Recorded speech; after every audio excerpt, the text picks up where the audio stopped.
You did an amazing job all throughout the competition, but we do know, di ba, na talagang the media plays differently when it comes to PR and spin sa mga girls. And syempre, yung mga frontrunner natin, 1, 2, hindi lumabas yung pangalan mo doon. Pero grabe, when pageant night, sabi nga nila sa Miss Universe Philippines, once you are the queen of the night, you are the queen of the night. When did you realize that para sa'yo yan, yung corona na yan?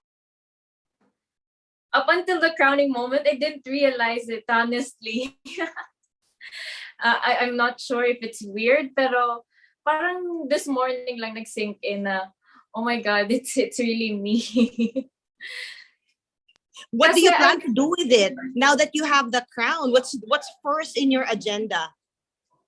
Of course, malapit na po yung the international competition. So I'll be focusing on that after the media week, after I get to talk to everyone and share my thoughts on my pageant experience. I'll be focusing on the trainings. I want to be prepared and gusto ko talagang ipaglaban yung Pilipinas because of course it's different na than the national pageant. If there is one thing you think that you have to improve on, what is it and why?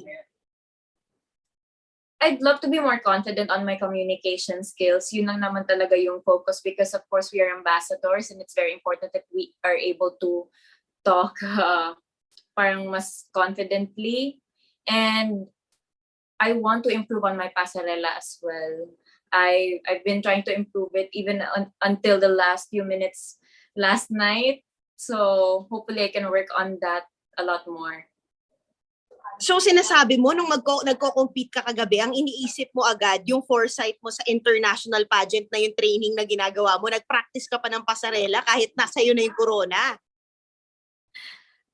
No, before we went out for the crowning moment, pina-practice ko pa din siya kasi parang gusto ko confident ako from start to finish talaga. What can you tell about the girls na nakasama mo sa competition na to? Just a little anecdote, yung isa sa mga pinaka talagang memorable sa iyo, lalo na syempre we are in the middle of a pandemic.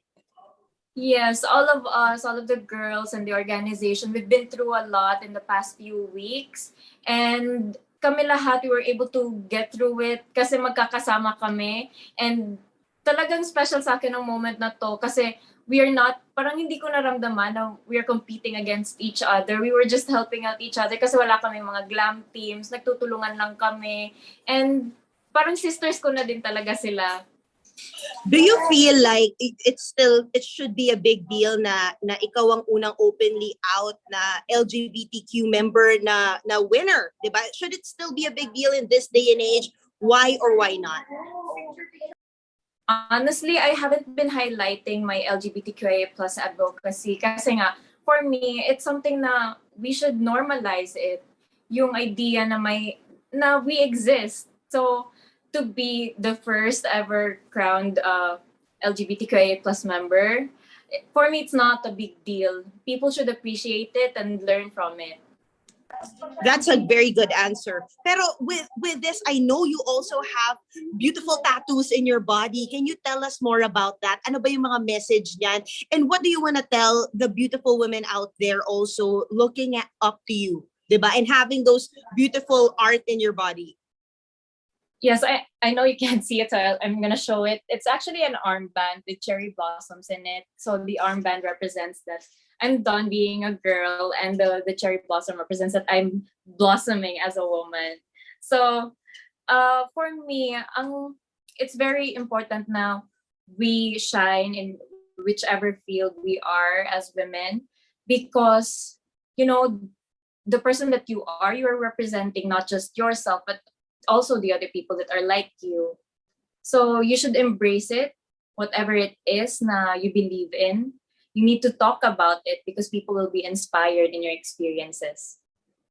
And speaking of the inspiration that you'll put out, what's your advocacy? Can you dive more into it? Ano yung pagka kunwari naging Miss Universe ka na rin, 'di ba? Ano yung talagang gusto mong pakatutukan kasi sabi mo yung LGBT, it should be something that people should learn from. And if you are of course you identify as a member of it, you should be proud of it, right? Like it should be a natural thing, right? Love is a natural thing. But right now, what do That's you right. want to focus on in terms of advocacy? Well, the Miss Universe Philippines organization is partnering up with Save the Children, and it's very it's linear with my own advocacy. I'm focusing on youth empowerment, but I'm working with children in conflict with the law and victims of armed conflict. So I'd like to focus more on children because they are the ones who are greatly affected by this pandemic, and we just don't realize it that much. But they also have needs that we need to address. Also, you're gonna go to Israel. Ano na, nag-research ka na ba kagabi? Bago ka matulog? Di ba parang, oh my God, baka hindi ako makatulog kasi mag-Miss Universe na rin ako. Di ba? Ano yung mga thoughts mo leading up to December, to the big night? The first time I heard na the international pageant is going to be held in Israel, I already looked up into it, and ayun nga, ang ganda pala ng place. It's not in Tel Aviv, it's in somewhere in Eilat. So parang it's something new, and I heard a lot about Israel, especially yung mga pilgrim sites nila. But to experience it myself, parang hindi pa rin ako makapaniwala na doon ako in a few months, the first time I'll be traveling since the pandemic happened. So Who will travel you be internationally. traveling with? Who will you be traveling with? With the organization, of course, they're coming with me there.